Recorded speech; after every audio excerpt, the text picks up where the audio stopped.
Welcome to ఆర్పీటీవీ news. ఈరోజు మనం గాంధీ నగరం అనే గ్రామానికి రావడం జరిగింది. ఈ గ్రామ సర్పంచ్ గారు మనతో ఉన్నారు, శ్రీనివాసరావు గారు. నమస్తే సార్, బాగున్నారా?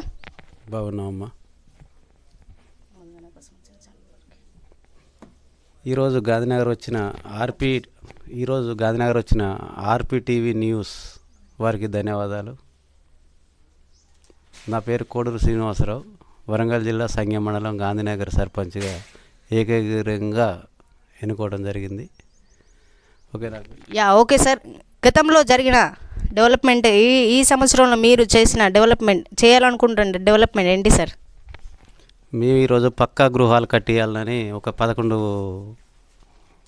ఇల్లు కూడా మేము మంజూరు చేసి కట్టేయడం జరిగింది.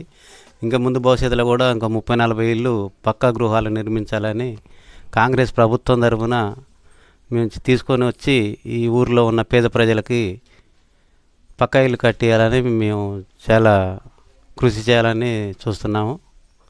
ఈరోజు గాంధీనగర్ ప్రజలకు కూడా ఈ కాంగ్రెస్ ప్రభుత్వంలో మంచి మంచి పథకాలు వచ్చినాయి. సన్నబియ్యం చాలా హ్యాపీగా ఉన్నారు అందరు కూడా పేద ప్రజలు. ఇంకొకటి కరెంటు బిల్లు, ఒకటి ఫ్రీ కరెంటు సౌకర్యం కూడా బాగున్నది.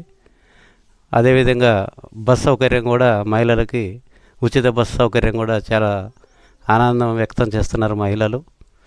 పక్కా గృహాలది అయితే ఈ 10 సంవత్సరాలలో గత 10 సంవత్సరాలలో ఒక్క పక్కా గృహం అనేది కూడా ఏ విలేజ్లో కూడా కట్టలేదు.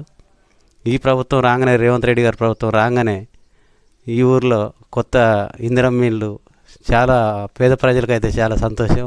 అది జీవితకాల కోరిక, ఎవరికైనా ఇల్లు కావాలనేది ఆ కోరిక నెరవేరుతుంది. చాలా సంతోషంగా ఉన్నారు ఇల్లు వచ్చిన వాళ్ళు.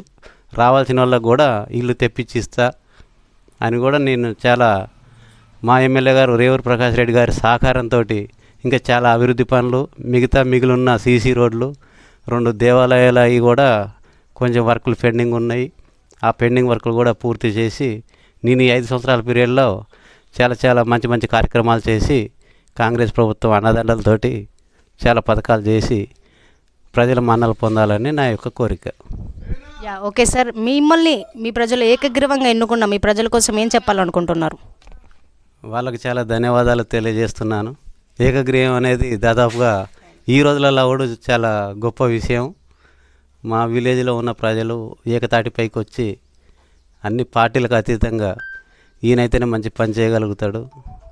ప్రభుత్వం కూడా ఉన్నది, ఆ ప్రభుత్వంలో కొన్ని వర్కులు కూడా అవుతాయి.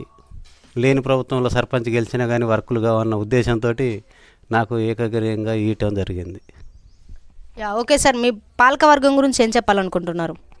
పాలకవర్గం కూడా నాకు సహకరించుతారు. వాళ్ళ సహకారంతో నేను చాలా ముందుకెళ్ళి చాలా పనులు చేయాలని కూడా మేము అనుకుంటున్నాం. ఓకే సార్, మీ ఎమ్మెల్యే కోసం ఏం చెప్పాలనుకుంటున్నారు?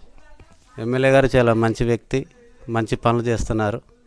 సైలెంట్గా చేస్తారు వర్కులు, అడావుడి లేకుండా. పని ఎక్కువను అడావుడి తక్కువగా ఉంటుంది మా ఎమ్మెల్యే గారిది. చాలా సంతోషం. ఓకే సార్, గతంలో మాజీ సర్పంచ్ గారు ఉన్నారు కదా, సో ఇలాంటి డెవలప్మెంట్ ఆగిపోయింది, ఇప్పుడు అది కంటిన్యూ చేయాలనుకుంటున్నారా? ఆయన కూడా చేశాడు, ఆయన సాయశక్తులు ఆయన పనులు ఆయన చేశారు. ప్రతి ఒక్కరు కూడా పాత సర్పంచులు వారి హయాంలలో 5 సంవత్సరాల పీరియడ్లలో వాళ్ళకి శాతమైనంత వరకు వాళ్ళు చేశారు. నేను కూడా వాళ్ళకన్నా కూడా మిన్నగా చేయాలని నేను బాగా ఉత్సాహంగా ఉన్నాను. Okay sir, last and final మా ఛానల్ ద్వారా ఎవరికైనా మనం చెప్పుకుంటారా?